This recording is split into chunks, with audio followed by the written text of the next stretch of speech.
it's a shame it's not video to video and we're doing like video to text comments, but it's still better than I think not responding or just texting back to people. So yeah, I did catch the very end of this comment back from Helen because obviously I'd done a video previously and it was in reaction to her previous comment, and she just done another one. I haven't gone into depth of this at all. I just saw the end there where I could go on. However, I'm aware my responses are lengthy. That's the part I saw initially, and I thought, to be honest, length is good. Length is good. Going into detail, I think it's better to articulate. It's better to go in depth and explain things. And in all honesty, for my content, I like to be dynamic. I like to provide different sort of content. You know, hence I've got my gaming channel. I've got all sorts of stuff. It's just good to be diverse. I think personally. So there'll be going forward. I will do more videos in response. Now, if there was different commenters and there's a lot of different comments, of course I'd have to pick which ones, or maybe do a video. I'd probably do that actually, to be honest. I think if there was more comments, I would probably just do like an amalgamation of and just go through the list of comments and do a video in response too. So I like that. I really think it's good to give people a platform, a voice. Yeah, to give and of course, again, it gives me content to talk on as well, so I don't have to just do what I'm doing. It gives me something else to reflect because sometimes it's nice to hear from other people. At least I think it is. So anyway, let's see. I haven't read this at all, so let's have a look. So wow, I didn't expect you to take the time to reply to my comment in such detail via video. It's greatly appreciated, though. It's like, yeah, I mean, it doesn't. In all honesty, from my point of view, it's not much different to me just typing a comment out anyway. I sometimes get frustrated when I'm typing because it's like it's just like you say there. It can feel like maybe I'm writing. Am I writing an essay? And I think it's nice to have personal touch anyway. Like I said, I like to highlight people. So I think, the fact that you took time to comment, I think you deserve to be front and center. And effectively, comments shouldn't, I don't think personally, like, especially when people provide in-depth comments, I don't think that what they do should just go under the radar, because you see it a lot where people make a comment and then they don't even get recognition for it, or no one even notices. I think people should be noticed. I've always said that in my journey, is that I don't care if someone's famous. I don't care if someone's not famous. I don't care if someone's got no followers. I don't care if someone's got 1 million followers. At the end of the day, behind all of that, we're all people. And you'll find some of the most interesting people are those without a following. That's what I think. So, yeah. So, yeah, this is absolutely no problem, me doing the videos at all. It's no different to me doing my own videos where I do my own topics. It's just I get to reflect upon someone else's topic slightly, if you like. So yeah, and this is okay to reference this, because going a little bit there, is this was in relation to a video I did where I said about if you had financial freedom, what would you do? Now, of course, the majority of people is going to go and buy sports cars. They're going to go flash. They're going to be silly. It's so surface level though.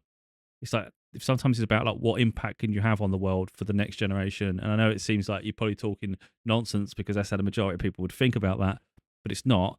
Literally, if you can have an impact in this world in a positive way, it's far more beneficial, I think, than just frivolously wasting life. That's my opinion. So anyway, it's a very interesting topic, and I'm sure many others have considered what they would do with financial freedom. I personally have had a great childhood, so my desire to create something as expressed is purely a calling. Now that is actually beautiful, because to put in reference to this is the video is in reference to one I did in relation. I felt that a lot. I'm not saying everybody, but I felt a lot of people.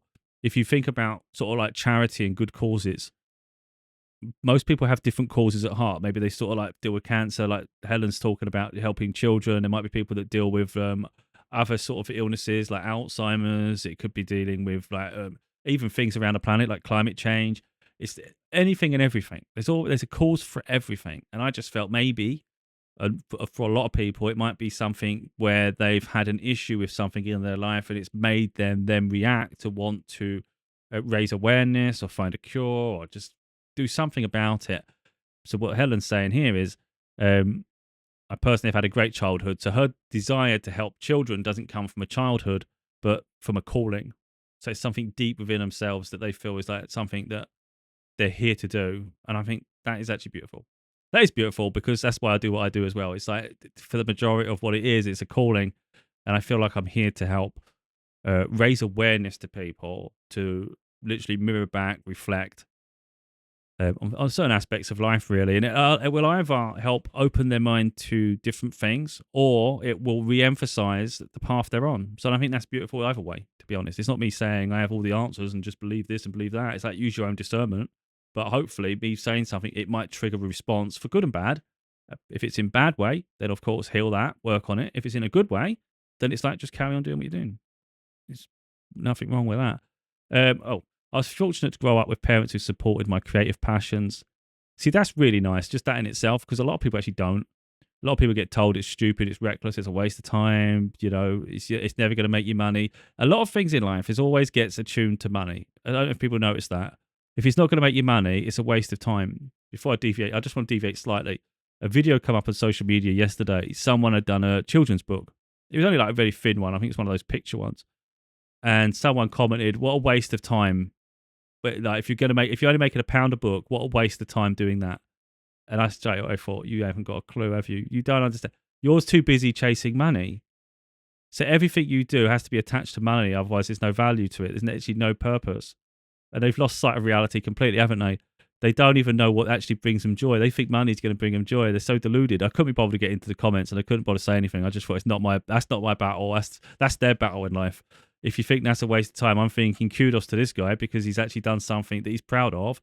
People are reading it. It's helping, and it's focused on children. So yeah, I just thought you've completely lost sight of that. And plus, if he sells 1 million books at £1 a book, is he not a millionaire? Come on.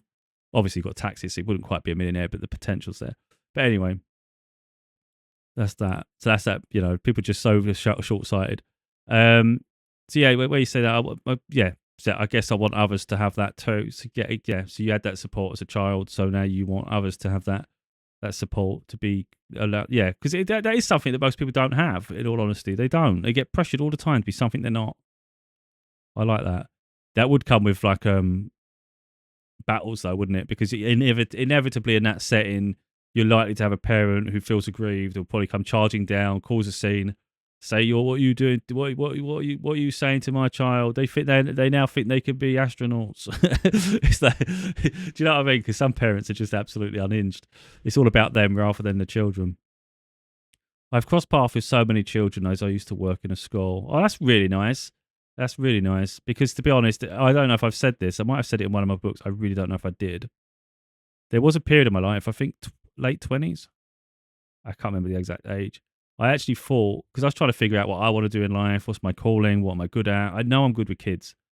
I've always had that like affinity where kids just gravitate to me, and I'm good with like nurturing them and playing and being silly. I've got a very light side that comes out around them, and I can just be silly, so goofy. And I just thought I could be a teacher. I could see me doing that. And then I had to look into it and the level of degree you'd have to have, the time it would take. I just thought, I'm not sure.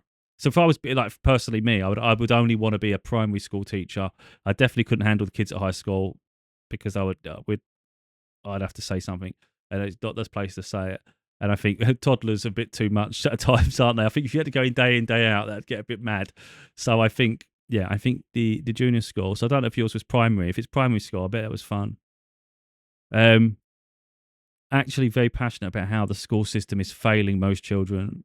Yeah, I mean, I've had that, like, for instance, watching my daughter. I'm not happy at all with a lot of it. I don't feel she gets the attention she needs, and I think there's too much onus on homework. So, like, for instance, like she's not with me. Like, she lives with her mum, but like with me, I've already said to her, like, I wouldn't even care if you do the homework or not, because I want you to have your childhood as well. Like, I know the schools expect this of you and things like that, but I don't have that expectation. And I think if they can't fit that into the curriculum, then it's tough. It's just ridiculous, isn't it? I think the pressure they get put under, and some of the rules around the schools as well. I hear sometimes they lock the toilets and all sorts of stuff, and you're thinking this is just barbaric. And they don't listen. They don't listen. I think a lot of them, which I find really alarming, is they lack people skills, and they don't have much emotional intelligence. Yet they're teachers. It's like, that's outrageous. Yeah, I've got problems as well, to be honest. Yeah, like I say, you could go longer. Yeah, but I'd encourage you to go as long as you want. The more you have, the more I can react to. I know you have intelligence. I know you have wisdom. I know you have experience. And I think it's just pulling on that, really. But don't feel you have to comment. That's the other thing, though. I wouldn't want you to feel like you have to in reaction to things, you know. It's really a choice. And yeah, this is just a new series I just thought I'd start doing when I've got the time to do it. You know, it's a bit frustrating because I see you left a comment and I had the video I wanted to record. I didn't want to leave you hanging, so I thought I'd better get on with doing the video now. Um, Otherwise, it's a bit rude. But there might be times when there's like a gap within the responses, just because I've got other things to do and stuff, and I don't want to put too much pressure on certain things. For instance, I was supposed to do, well, I'm not supposed to, I set targets today for a couple of edits of the book.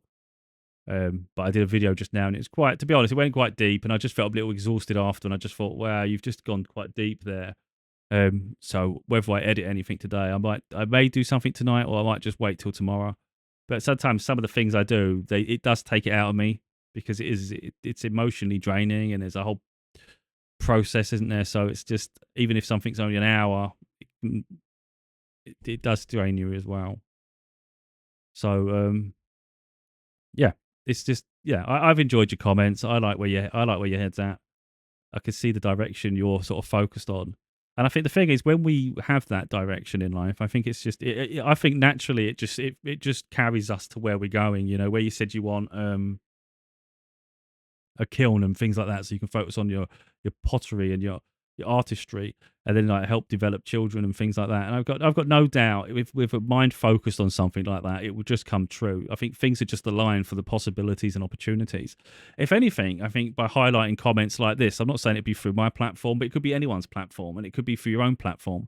I think by openly expressing things, you don't know where the opportunities come.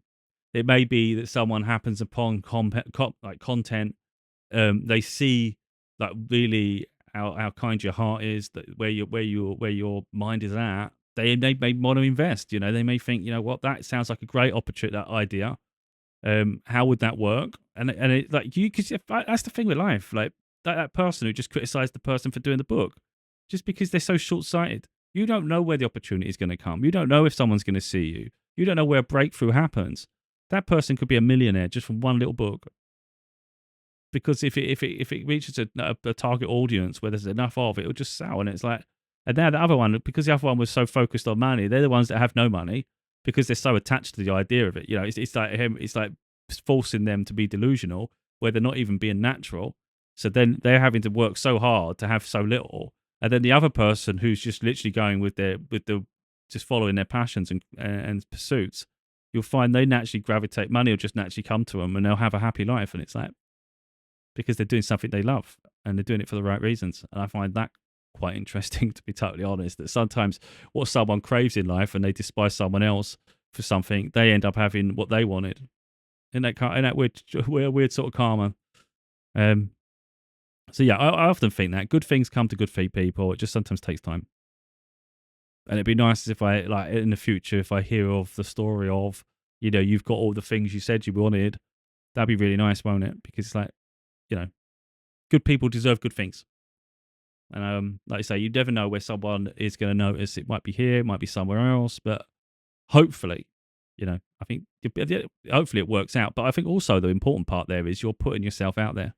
You know, some people, they don't speak openly, they don't talk, they don't communicate, and you know, they wonder why nothing's happening. It's like because you're not expressing yourself, whereas you're clearly expressing yourself. And I think that goes a long way.